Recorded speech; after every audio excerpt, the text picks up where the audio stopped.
바울은 지금까지 오직 예수 그리스도를 믿음으로만 구원을 얻는다라고 하는 복음의 진리를 개인적 신앙 고백의 관점에서도 이야기하고, 그 다음에 이스라엘이라고 하는, 온 이스라엘이라고 하는 민족적 관점에서도 이야기한 바가 있습니다. 중요한 것은 구원은 인간에게서 나오지 않는다는 것입니다.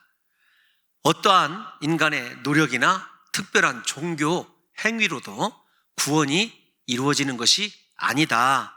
구원은 오직 하나님께서 값없이 베풀어 주시는 긍휼과 자비에 근거한다. 이것이 어쩌면 지금까지 우리가 살펴본 로마서에서 의인은 믿음으로 말미암아 산다, 그리고 예수 그리스도를 믿음으로 말미암아 구원 얻는다라고 설파한 사도 바울이 우리에게 들려주는 구원의 핵심이라고 이야기할 수 있을 거예요.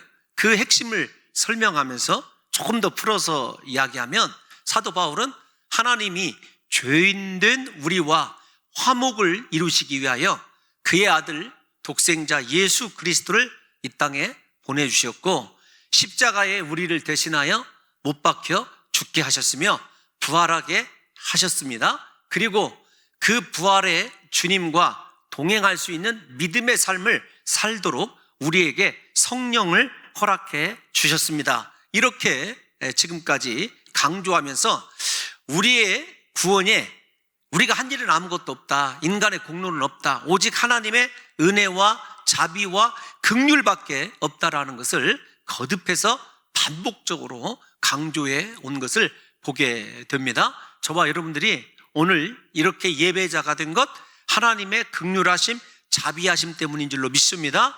우리가 예수 그리스도를 믿게 되었다.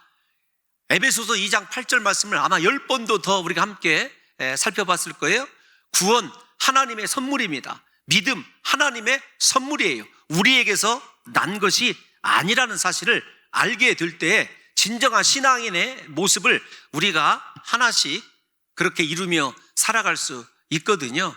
중요한 건 신앙생활을 오래 하다 보면 내가 그리스도 예수의 십자가 은혜로 구원받았다라고 하는 그 감격과 은혜가 희미해진다는데 문제가 있습니다.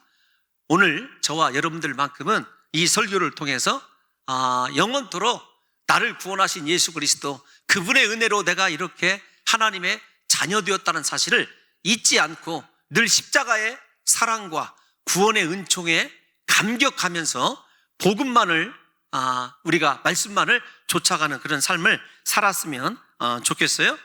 핵심이 있었죠. 어떤 것이냐면 우리를 위하여 못 박혀 죽으신 예수 그리스도를, 구주 되신 예수 그리스도를 마음으로 믿고 입으로 시인하면 구원을 얻은 것이다. 그 구원은 누구든지라라는 것입니다. 그러니까 이 세상에 어떤 혈통이나 지역을 뛰어넘어서 예수 그리스도를 구주로 인정하는 모든 사람들에게는 하나님께서 이루신 구원이 우리 안에 존재한다는 것입니다. 이처럼 개인의 구원에 대해서 설명하던 사도 바울이 한 가지 커다란 이 고통에 사로잡히게 되어 있죠. 맨 처음 하나님을 받았고 말씀을 받았던 내 동족 이스라엘은 그러면 어떻게 되는 것인가? 이스라엘이 복음을, 예수 그리스도를 거부했다는 사실을 우리가 여러 차례 살펴보았지 않습니까? 그런데 그가 그렇게 고민하다가 확신하게 됩니다. 하나님이 이스라엘을 버리셨느뇨? 아니, 그럴 수 없느니라. 하나님이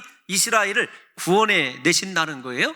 구원해 내시는데 그 패역한 이스라엘을 구원해 내시는 방법이 인간의 생각과 인간의 지혜로는, 이성으로는 이해할 수 없는 것입니다. 사랑하는 성도 여러분들과 잘 아시는 대로 이방인에게로 옮겨간 구원의 잔이, 그곳에서 이방인들이 예수 그리스도를 받아들이고 믿음으로 말미암아 이스라엘 백성들이 누려야 될 영적인 하나님의 특권, 그리고 육적인 축복을 누리는 모습을 이스라엘 사람들이 보게 돼요. 그리고 그것을 시기함을 통해서 다시금 예수 그리스도께 돌아오게 됩니다. 이것이 하나님의 이스라엘의 구원의 방법이에요.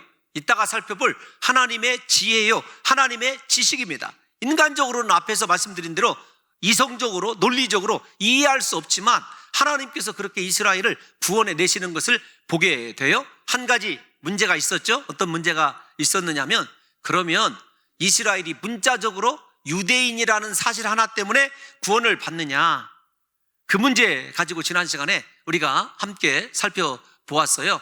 사실은 얼마라고 하는 숫자, 분명히 유대인들 가운데서도 예수 그리스도를 구주로 믿어서 구원받는 사람들이 있습니다. 얼마인지 충만인지는 하나님의 능력에 달려 있다라는 것이에요. 그런데 저는 이 이스라엘이, 사도 바울이 11장에서 이야기하는 이스라엘이 영적인 교회, 오늘날 하나님의 거룩한 백성으로 예배하는 우리가 바로 새로운 이스라엘일 수 있기 때문에 하나님께서 이루시는 구원은 어떤 혈통적, 지역적 구원이 아니라 예수 그리스도를 구주로 고백하는, 믿는 모든 사람, 교회된 모든 이들의 구원을 이야기할 수도 있다, 이렇게 말씀을 드렸어요. 양쪽에 다 뭐라고 할까요? 주장이 가능한 이유는 하나님의 능력 때문에 그래요. 하나님의 능력이 분명히 우리가 참 감람나무, 돌 감람나무 접붙임의 비유를 통해서 살펴보았듯이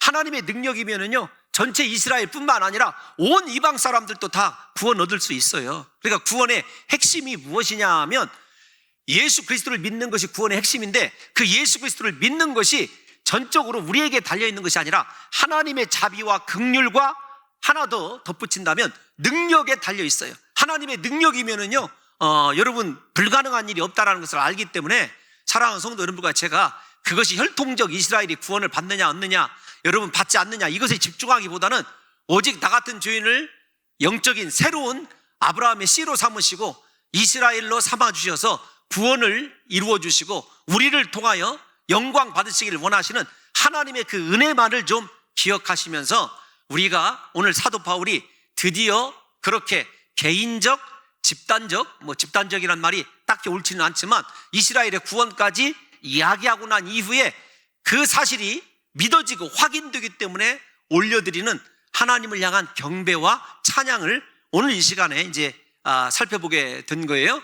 그래서 로마서의 결론은 예수 그리스도를 믿는 모든 사람들이 구원을 받는데 이방인뿐만 아니라 이스라엘도 구원받는다라고 하는 것이 로마서의 결론이다, 이렇게 여러분들에게 말씀을 드렸고, 그 결론을 확신하게 된 사도 바울이 오늘 찬양을 올려드립니다. 그런데 사도 바울의 이 찬양을 여러분들이 살펴보게 되면 사도 바울은 천상 유대인이에요. 무슨 말이냐면 겉으로 드러나 있지는 않지만 나는 뼛속까지 이스라엘 사람이다 라고 하는 것을 이 4절의 찬송을 통해서 사도 바울이 드러나진 않지만 강조하고 있어요. 왜 그런가 하면은 이 4절의 넉절이라고 해야 우리말이 맞은 것 같습니다. 일단 넉절의 이 성경 말씀이 사도 바울이 찬양을 드리는 이 찬양의 구조가 구약적이에요. 하나님의 성경 그대로를 인용해서, 특별히 어떤 사람들의 이 말씀을 인용했냐면 하나님을 인격적으로 만나고 구원의 은혜가 어떤 것인지를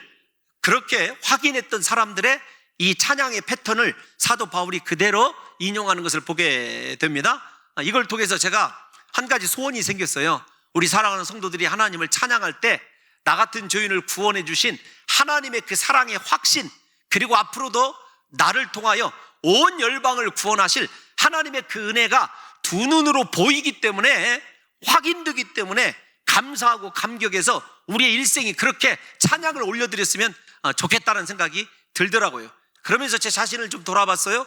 너 매 순간마다 하나님 찬양하는데 그 찬양 속에 나 같은 죄인에게 긍휼을 베풀어 주신 하나님의 은혜가 있느냐, 십자가의 사랑이 있느냐, 십자가의 감격이 있느냐 좀 묻게 되었습니다. 우리 사랑하는 성도 여러분들과 저도 사도 바울처럼 우리를 구원하신 그 하나님의 섭리와 그 하나님의 거룩하신 구원의 은혜가 두 눈으로 보여지고 가슴속에 확실히 새겨져 있어서 우리의 찬양이 좀 이렇게 성경적이고 하나님께서 연락하실 만한 귀한 찬양이 되었으면 하는 마음을 갖게 되었습니다. 한 가지 또 소원이 생기더라고요. 어떤 소원이냐면, 제가 이 세상 떠나는 날 하나님 앞에 진정으로 찬양, 이런 찬양을 드리면서 인생의 마지막 이 순간을 맞이했으면 좋겠다는 생각이 들더라고요.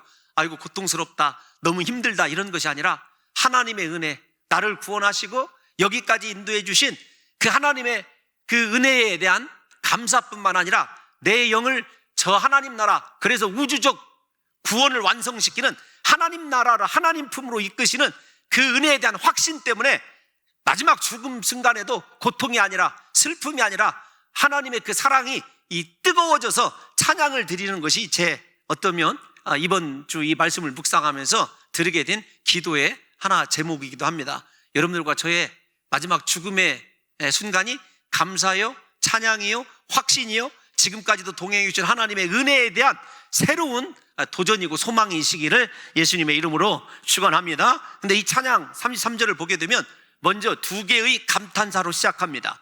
깊도다라고 하는 말, 우리말 성경에는 없습니다만 원어 성경에도 그런 부호가 없기 때문에 없어요. 그런데 느낌표 땡땡 깊도다라는 말과 찾지 못할 것이로다라고 하는 감탄사 두 개가 여러분 작동을 하고 있어요. 찾지 못할 것이로다, 그런 말은 여러분 절대로 부정적인 의미가 아닙니다. 우리에게 하나님의 그 사랑, 구원의 섭리를 다 이해할 수 없지만 하나님은 반드시 우리를 구원해 가실 뿐만 아니라 우리의 구원의 길이 되어주신다는 사실을 사도 바울이 미리 감탄한다는 거예요. 그러면 여러분, 사도 바울의 이 깊도다라고 하는 이 기쁨의 선언은 무엇이냐면 하나님의 지혜와 지식인데, 우리가 잘 아는 대로 하나님의 지혜는 예수 그리스도를 상징해요. 그러니까 이렇게 말씀드릴 수 있어요. 예수 그리스도, 하나밖에 없는 독생자 예수 그리스도를 우리에게 주심으로 말미암아 이루시는 그 하나님의 구원의 섭리가 너무 깊어서 인간적으로 이해할 수 없다라는 거예요. 여러분, 이렇게 한번 생각해 보십시다. 하나님의 사랑이 얼마나 풍성한지, 내가 구원받았다, 나 같은 자가 하나님의 자녀가 되었다, 여러분 이성적으로 논리적으로 이해가 가시느냐고요. 너무 하나님의 그 구원의 섭리가 깊어서 이해가 되지 않는다는 거거든요. 제가 이 깊도다라는 말이 하나님의 은혜와 자비와 사랑, 예수 그리스도이기 때문에 그렇게 여러분들에게 말씀을 드리면서, 설교 원고에는 없지만 이 존 울트버그의 이성을 넘어선 사랑이라고 하는 그 책에 나오는 한 대목을 여러분들에게 좀 소개를 하고 싶어요. 간략히 이미 여러분들이 다 아는 내용입니다. 어떤 거냐면 아주 커다란 행복한 나라에 왕이 있었어요. 근데 그 왕이 시골에 일종의 자맹을 나갔다가 누더기를 입고 있는 참으로 비천하고 연약한 소녀를 발견하게 되고 첫눈에 사랑에 빠지게 되었습니다. 어떻게 하면 저 소녀를 내 아내로 맞이할 수 있을까 고민을 하고 수심에 잠겨 있다가 점점 스쳐게 가는 거예요. 그래서 자기의 고관 대작들에게 자문을 구했습니다. 어떻게 하면 내가 저 여인과 행복한 결혼을 할 수 있겠느냐. 그러니까 신하들이 조언을 합니다. 좋은 옷을 입히고 좋은 자리를 주어서 왕의 이 왕비가 될 만한 신분을 주세요. 그러면 그 처녀가 마음을 열고 왕을 사랑하게 될 것입니다. 근데 왕이 그 여차저차 빨리 좀 함축해서 마무리 짓게요. 방법들을 다 거절합니다. 왜냐하면 그렇게 자리를 만들어주고 조건을 주어서 사랑을 얻는다는 것이 진정한 사랑 같지 않기 때문에 자기 자신이 왕의 자리를 벗어버리기로, 던져버리기로, 포기하기로 결정을 합니다. 그래서 그가 왕의 자리도 내려놓고 왕의 삶도 포기를 하고 그 비천한 자의 소녀의 삶에 맞는 삶으로 내려가게 돼요. 그리고 내가 너를 그렇게 사랑하노라 라고 하는 사랑의 확신을 갖게 되고 서로가 사랑하게 된다. 이것을 무엇에 대한 사랑으로 비유를 했냐면 울트버그가 예수 그리스도의 사랑으로 비유를 했어요. 예수님께서 우리에게 내가 너를 사랑해 줄 테니 이만큼 이 상태의 신앙의 사랑에 이르러야 된다, 이렇게 말씀하지 않으셨습니다. 주님은 나 같은 자의 자리에 낮아지시고 또 나와 같은 모습으로 오셔서 우리로 하여금 그 변함없는 사랑을 통해서 우리가 그 사랑을 깨달아 알아서 스스로 예수님을 사랑할 때까지 주님이 사랑과 긍휼과 자비를 포기하지 아니하시고 기다려주시는 거예요. 이 사실이 너무 깊다라는 거죠. 우리 인생의 이성으로 이 예수 그리스도의 사랑을 이해하겠느냐고요. 하늘에 여러분 하나님의 위치를 버리시고 가장 낮고 천한 하나님께서 손으로 만드신 피조물의 그 옷을 입고 우리에게 오셔서 우리가 사랑할 때까지 그 끝없는 사랑으로 우리를 지키시고 함께 하시는 그 사랑을 이성적으로 이해할 수 있느냐고요. 사도 바울은 그 사랑이 너무 깊어서 이해할 수 없다는 것입니다. 물론 여기 하나님의 지혜와 지식 깊도다 찾지 못하리라 라고 하는 말이 이방뿐만 아니라 이스라엘을 구원하시는 앞에 있었던 모든 사건을 총괄하는 거예요. 그런데 그 사건의 본질은 무엇이냐면 하나님의 자비와 하나님의 긍휼이라니까요. 우리를 구원하시고 이방을 구원하시고 이스라엘을 구원하시는 건 하나님의 자비 때문에 구원을 얻었어요. 그렇다고 한다면 사랑하는 성도 여러분과 제가 생각해야 돼요. 이 시간에 뭘 생각해야 되냐면 나는 아무런 자격이 없고 공로가 없는데 죄인 중에 괴수인데 하나님이 나를 사랑하시기 위해서 어떤 결정을 하셨는지를 한번 생각해 보세요. 나를 사랑하기 위해서요. 하나님 입장에서. 그래서 사도 바울이 누가 하나님의 마음을 알았느냐 이렇게 이따가 묻게 되는데 어떤 거냐면 여러분 나를 사랑하시기 위해서 제 눈앞에서 하나밖에 없는 독생자 예수 그리스도를 십자가에 못 박아 죽게 했어요. 여러분 그 깊은 사랑 그 여러분 이유를 여러분 우리가 찾을 수 있느냐고요. 그건 하나님 안에서 믿음을 통한 구원의 신비를 통해서만 확인할 수 있는 거죠. 찬양밖에 할 수 없어요.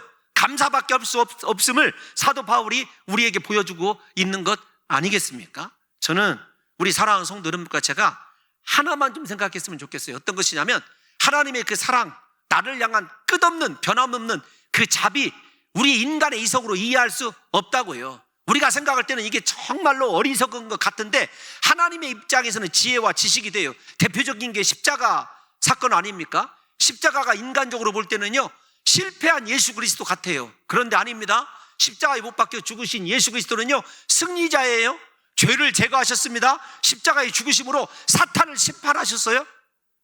여러분 우리가 전도도 한번 생각해 보십시다. 전도를 우리가 뭐라고 얘기하냐면 미련한 것이다 이렇게 얘기해요. 사도 바울이 얘기하면 다 로마서에서 배웠던 거예요. 그런데 그 전도에 미련한 것으로 예수 믿으세요 이 한마디 때문에 예수 믿게 된 사람들이 얼마나 많은지 몰라요.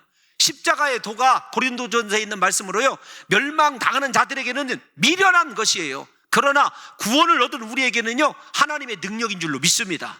여러분 이거 우리 인간의 이성으로 나를 구원하신 하나님, 이스라엘을 구원하신 하나님, 이방을 구원하신 하나님 이해할 수 없기 때문에 깊도다.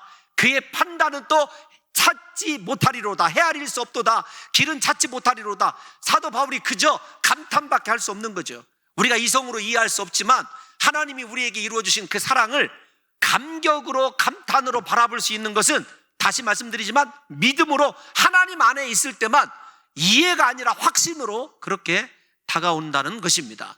여러분 이 말씀을 제가 조금 길게 설명하고 싶어요. 우리 인생에 좀 견주어서 좀 설명을 하고 싶은데 우리가 왜 깊도다 하나님의 지혜와 지식이 깊고 그분의 판단은 헤아릴 수가 없고 그분의 길은 찾지 못하느냐면 여러분 이렇게 한번 생각을 해보십시다. 먼저 예를 말씀을 드릴게요. 우리 창세기에 아주 유명한 우리가 닮고 싶은 요셉이라는 사람이 있지 않습니까? 요셉 잘 아시잖아요. 요셉을 생각해 보세요. 아버지에게 사랑을 받았습니다. 게다가 요셉은요 하나님께 사랑을 받은 사람이에요. 제가 창세기 강의 때 말씀을 드렸지만 아버지 사랑 때문에도 형들이 요셉에 대한 시기가 있었지만 궁극적인 시기의 원인은 무엇이냐면 하나님께서 요셉에게만 비전을 주시고 하나님의 계획을 보여주셨다는 것이 시기심에 어쩌면 제가 볼 때는 훨씬 더 큰 거예요. 목회자 입장에서는 그렇더라고요.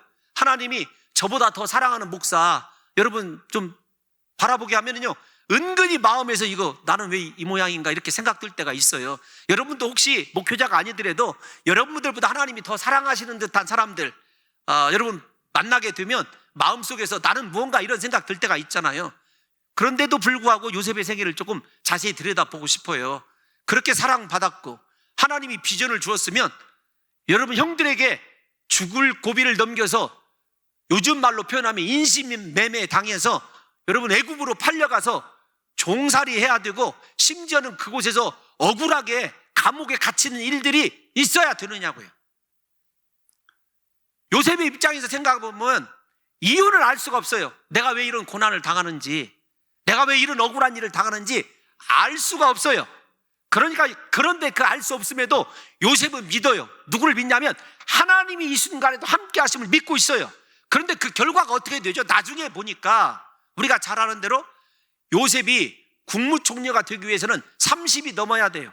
그리고 그 요셉을 소개할 수 있는 교두부 사람이 있어야 됐어요. 그래서 감옥에 갔어요. 총리 대신이 되고 나면 그에게 있었던 모든 고난이 하나씩 하나씩 다 이해가 돼요.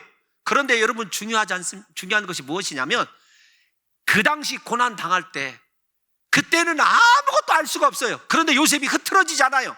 흐트러지지 않는 요셉과 하나님이 함께 하셨어요. 이걸 우리 삶으로 끌어오면 우리가 왜 하나님께서 우리 삶을 어떻게 인도하시든지 깊도다 하나님의 은혜요.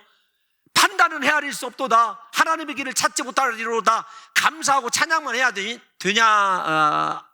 되는가 하면은요, 우리 인생도 마찬가지예요. 지금 여러분들이 당하고 있는 고난, 혹시 여러분들이 지금 처해 있는 상황, 지금 이성과 지식으로는 이해가 가지 않지만 하나님 나를 위하여 예수 그리스도까지도 십자가에 못 박혀 죽게 하신 그분의 사랑이 나와 함께하고 있고 나를 구원하신 그 사랑이 영원하다는 사실을 믿으면은요, 이해할 필요가 없는 거예요. 이거 지나갑니다, 믿음 안에서. 그리고 내 인생은 언제나 하나님의 축복으로 요셉뿐만 아니라 성경에 기록되어 있는 대로 우리가 구원받은 자이기 때문에 결국 마지막에는요, 사도 바울의 이 찬양, 하나님께 찬양과 경배밖에 드릴 것이 없는 그 상황이 온다는 거예요. 여러분, 우리 인생을 좀 돌아보십시오. 그때 왜 내가 그렇게 고통당했어야 됐는지 지금 그때 당시에는 이해가 가지 않지만 지나놓고 지금 세월에 돌아보니까 이래서 그 고난도 필요했었구나. 여러분, 은혜 생활을 하다 보면 이해가 갈 때 있지 않습니까? 여러분, 이와 마찬가지예요. 하나님이 우리를 이해할 수 없는 게 어떤 것이냐면 나 같은 죄인을 살리기 위하여, 나 같은 사람을 살리기 위해서 그의 아들 예수 그리스도를 십자가에 못 박혀 죽게 했다? 이해가 가십니까? 그 믿음을 통해서 우리가 그분의 사랑을 확신할 뿐이죠. 여러분의 인생 지금 하나하나 다 이해가 가냐고요. 그래서 제가 강조하는 것이 어떤 것이냐면 하나님 왜 나에게 이런 고난이 있습니까? 언제 이것이 끝납니까? 이것을 묻고 기도하지 마시고요, 나를 구원하신 하나님, 나 같은 죄를 위하여 예수 그리스도를 내어주신 하나님, 그 하나님 나와 함께 계시고 내 인생 붙들고 계셔서 이것 또한 훗날에 감사하여 찬송거리가 될 줄로 믿습니다라고 하는, 오직 의인은 믿음으로 말미암아 산다고 하는 믿음의 확신만 가지시게 되기를 예수님의 이름으로 축원합니다. 그러니까 우리가 어떤 고난 앞에서도 욥처럼 찬송밖에 드릴 것이 없는 거예요. 감사밖에 드릴 것이 없는 거예요. 왜냐하면 다시 말씀드리지만 하나님이 우리를 이끌고 가시는 길, 우리를 인도하시는 판단, 우리와 함께 하시는 지혜와 지식은 우리의 이성으로 이해할 수 없어요. 그저 하나님을 신뢰하고 감탄하고 감격할 수밖에 없는 것이 우리가 여러분 하나님 앞에서 행할 일이라는 사실을 깨달으셔서 저와 여러분의 인생의 매 순간이 찬양이고 하나님 은혜에 대한 감격이고, 여러분 힘들고 지칠 때마다, 포기하고 싶을 때마다 나의 죄를 위하여 그의 하나밖에 없는 독생자 예수 그리스도를 기꺼이 내어주신 하나님의 그 사랑을 깨달으심으로 말미암아 날마다 찬양을 올려드리시는 귀한 성도들이 되시기를 예수님의 이름으로 축원합니다. 여러분, 34절이 어떻게 되어 있죠? 누가 하나님의 마음을 알겠느냐? 이제부터 다시 디아트리베라고 하는 수사적인 물음표가 등장을 해요. 누가 주의 마음을 알았느냐? 여러분, 앞에 제가 설명한 것과 이해가 연결이 되어 있어요. 어떤 거냐면 똑같아요. 예수 그리스도를 십자가에 내어주실 때 하나님의 마음을 한 번이라도 생각해 본 적이 있어요? 여러분들이 얼마나 자녀가 소중합니까? 그 자녀를 다른 아이를 살리기 위해서 내어줘 본 적이 있으신가요? 인간적으로 불가능하잖아요. 그런데 자기 사랑하는 독생자를 나를 위해서 내어주시는 하나님의 그 마음을 한 번이라도 생각해 본 적이 있으시냐고요. 심지어 예수 그리스도께서 엘리 엘리 라마 사박다니 십자가에서 고통당하실 때 아버지여 아버지여 어찌하여 나를 버리시나이까, 그 고통 소리를 들으시고 침묵하시는 그 하나님, 왜 침묵하셨냐면 이유는 한 가지예요. 나를 사랑하시기 때문에. 다시 역설적으로 묻습니다. 여러분들과 제가 그 사랑을 받을 만한 자격이 있느냐고요. 여러분, 그 지혜와 지식으로 우리가 그 하나님의 그 사랑을 이해가 가느냐고요. 누가 하나님의 마음을 알겠느냐. 특별히 여기 이 마음이라고 하는 것은 우리는 감정적인 요소로 이해하기 쉬운데 그렇지 않아요.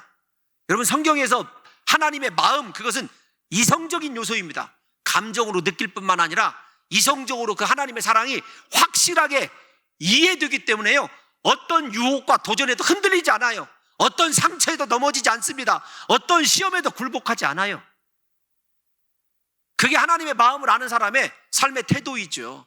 우리가 자녀들 여러분 키워보지 않습니까? 양육하고 있지 않습니까? 자녀들 양육할 때 자녀들이 왜 징계받는지, 왜 아버지가 이렇게 분노하는지 그 마음 알아주기만 해도요, 오히려 미안하고 오히려 자녀에게 빚진 마음을 갖는 것이 부모의 심정이에요. 그런데 오늘날 우리가 가장 알지 못하는 것이 어떤 것이냐면 하나님의 마음을 알지 못해요. 나를 하나님이 왜 사랑하시는지, 왜 봉동중앙교회로 보내시는지, 내 인생을 통하여 영광 받으시기를 원하시는 것이 무엇인지를요, 하나님의 마음을 단 한 번도 헤아리지 못하고 있다는 것이 우리 신앙의 가장 큰 여러분 위기입니다. 위기. 그 사랑에 매여 사는 사람은요, 하나님의 마음을 아는 사람은요, 절대로 넘어지지 않는다니까요. 하나님과 동행해요. 인생을 살아도 내 중심으로 살지 않습니다. 하나님 중심으로 살아가게 되어 있습니다.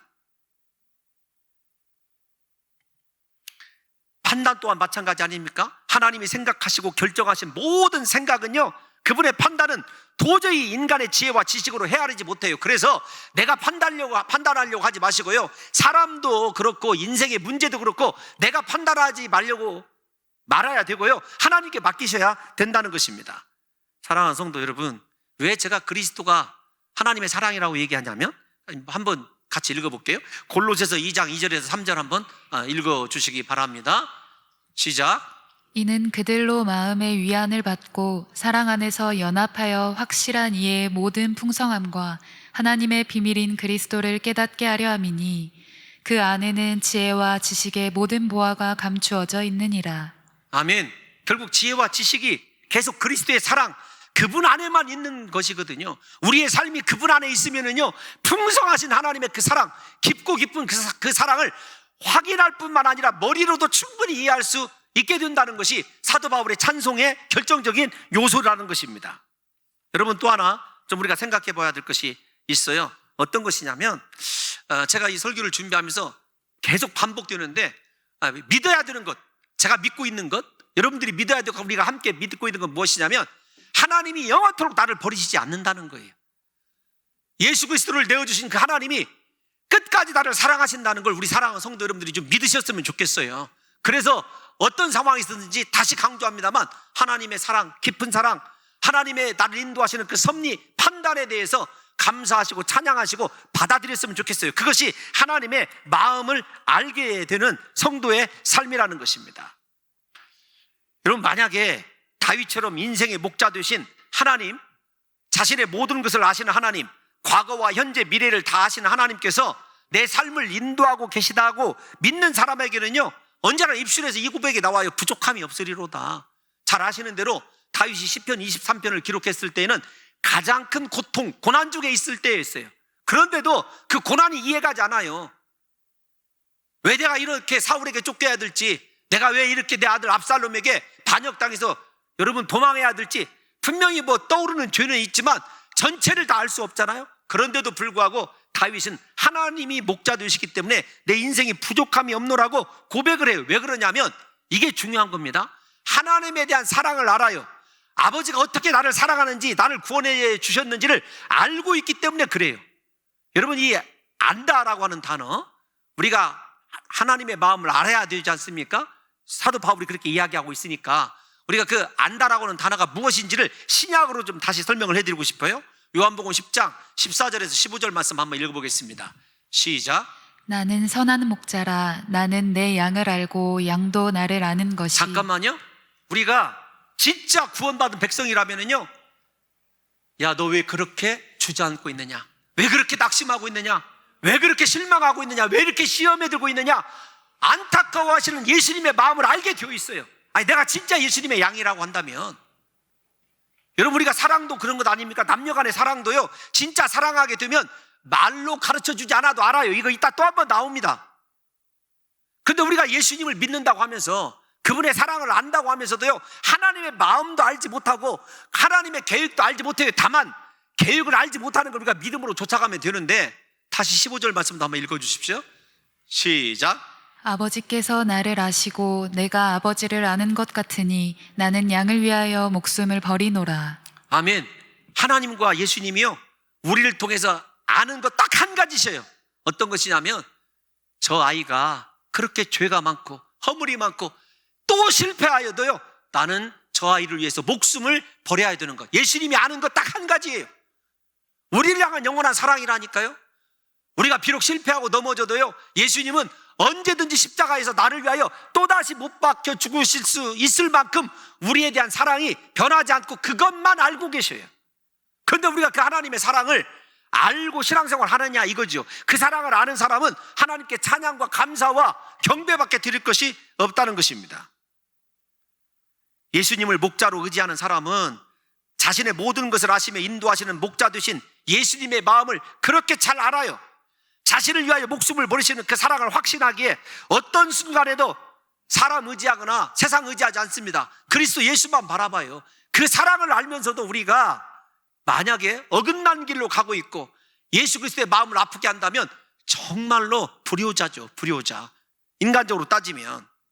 또 하나 우리가 34절 두 번째 줄을 한번 살펴볼까요? 누가 그의 모사가 되느냐라는데, 모사는 가르치다라는 단어예요. 저 누가 그의 모사가 되었느냐를 사도 바울이 고린도전서 2장 16절에서 이렇게 얘기를 했어요. 저 말씀만 다시 한번 좀 살펴보도록 하겠습니다. 시작. 누가 주의 마음을 알아서 주를 가르치겠느냐? 그러나 우리가 그리스도의 마음을 가졌느니라. 아멘. 여러분, 중요한 건 무엇이냐면 우리같이 어리석은 자가 하나님을 어떻게 가르치냐고요. 가르치되 하나님의 그 마음을 알아서 가르칠 사람이 누가 있느냐고요. 없어요.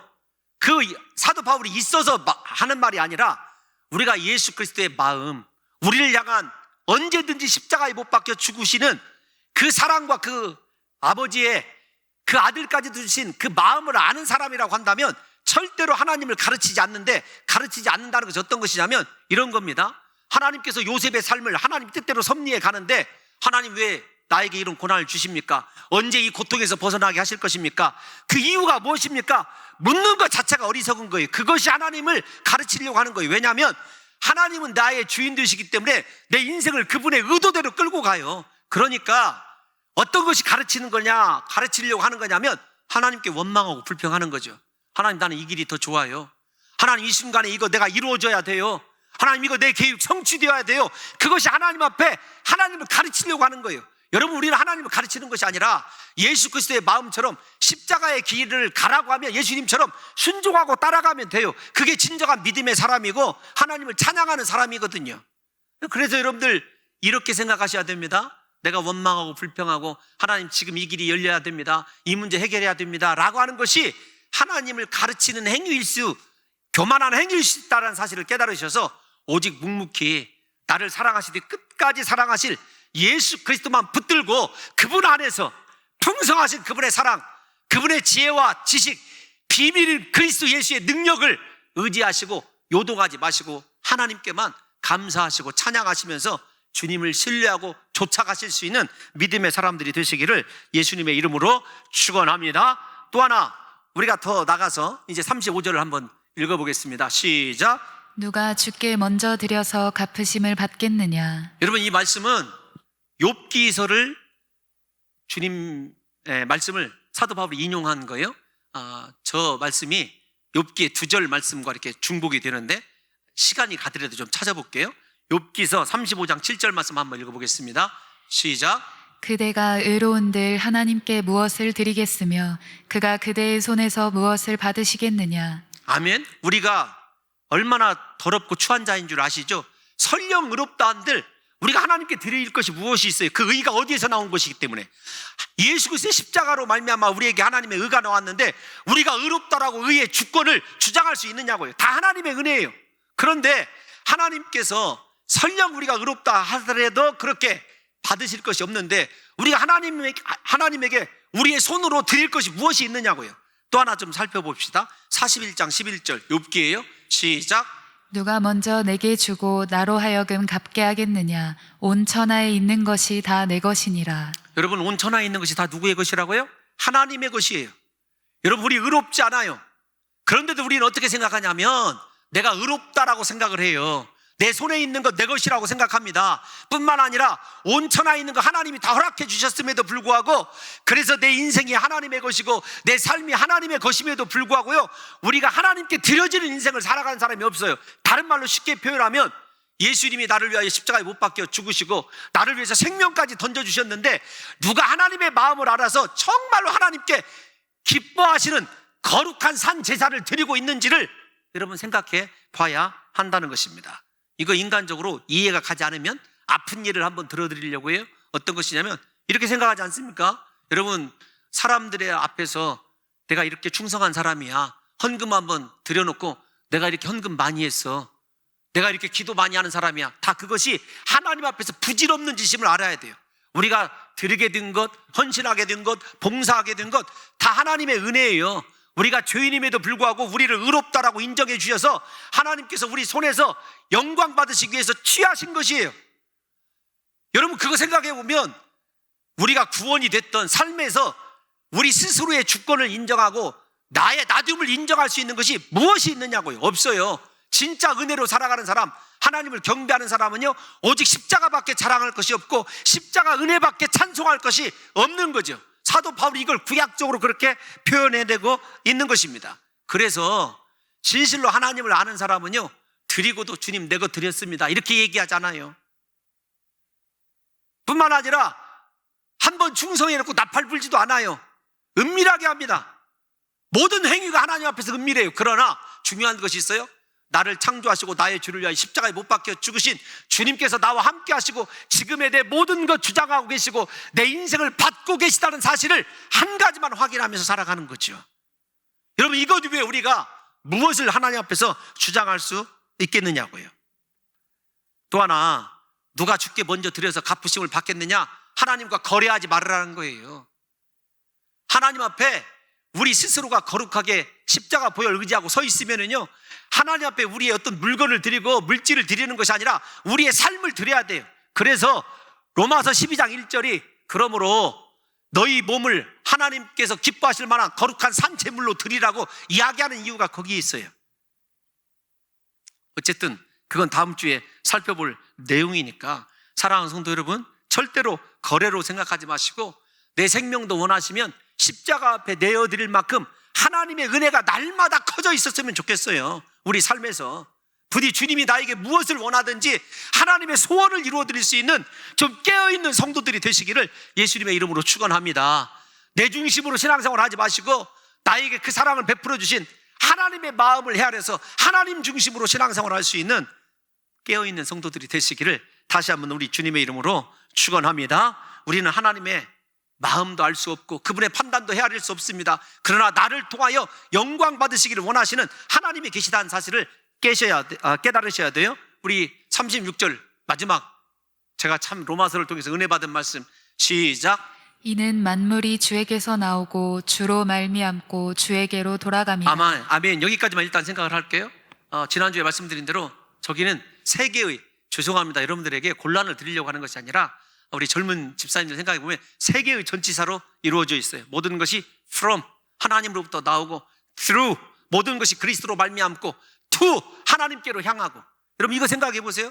나의 구원 누구에게서 나왔다고요? 하나님에게서 나왔어요. 나의 생명 누구에게서 나왔어요? 하나님에게서 나왔어요. 지금 우리가 누리고 있는 삶과 은혜 누구에게서 나왔어요? 하나님에게서 나왔어요. 내 것이 아닙니다. 하나님의 소유예요. 이것을 인정할 때 심령이 가난한 자가 되어서 하나님 뜻대로 살아갈 수 있거든요. 왜 우리가 하나님 뜻대로 살아가지 못하고 고집하냐면 내 것이라고 생각하기 때문에 그래요. 나에게서 모든 것이 시작된다고 생각하기 때문에 그렇게 말씀으로 수차례 들려주더라도요, 회개하고 돌이키지 않는 거예요.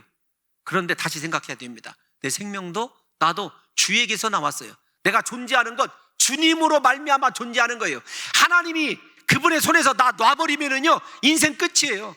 제가 언젠가도 여러분들에게 여러 차례 말씀드렸지만 제가 새벽에 이제 막 이렇게 무언가 영적인 문제 때문에 간절히 기도하고 강단에서 철야를 하고 딱 내려오는데 조용순 권사님, 지금은 우리 교회에 계시지 않습니다만 권사님이 갑자기 그러실 분이 아닌데 제 앞을 딱 가로막고 제 손을 잡고 뭐라고 말씀하시냐면 이렇게 말씀하시는 거예요. 목사님, 걱정하지 마세요. 하나님께서요, 그분의 말씀 그대로 사투리를 씁니다. 목사님 머리끄댕이 꽉 잡고 계세요. 절대로 놓지 않으신대요. 최소한 권사가 들려면 그 정도 영성은 있어야 돼요. 목회자가 뭘 갖고 기도하는지 하나님의 음성을 들을 수 있어야 되는 것 아닙니까? 정말 그분과 함께 철야하고 그분과 함께 기도했던 시절이 얼마나 그리운지 몰라요. 예? 내 모든 것이 주님으로 말미암아서 주님이 놔버리면 끝장인데, 여러분 지금도 내 힘으로 살고 있고 내 지식으로 살고 있다고 생각하고 내 경제적인 능력으로 살고 있다고 생각하는 것이 얼마나 큰 오산이냐고요. 마지막 제가 이 말씀 가운데서 은혜 받는 것이 어떤 거냐면, 너 주께로 가고 있느냐? 만물이 주에게로 돌아가는데 너 하나님께로 지금 나아가고 있느냐는 거예요. 여러분의 인생의 방향 지금 하나님이십니까? 여러분의 삶의 목적, 나의 주를 위하여 십자가에 못 박혀 죽으신 예수님이 여러분의 삶의 이유이자 목적이냐고요. 언젠가는 예수님께로 다 돌아갈 터인데, 그분께 자원해서 가든지 아니면 끌려와서 심판대 앞에 서게 되든지, 우리 다 예수님의 심판대 앞에 서게 될 것 아니에요?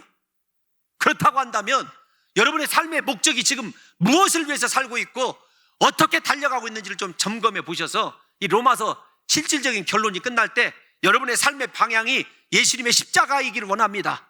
여러분의 삶의 목적이 하나님께 영광이기를 원합니다. 우리 그래서 우리의 삶을 통해서 영광 받으시기를 원하시는 하나님만 높여드렸으면 좋겠어요. 그래서 그 마지막이 어떤 거냐면, 우리 마지막 절 36절 시작.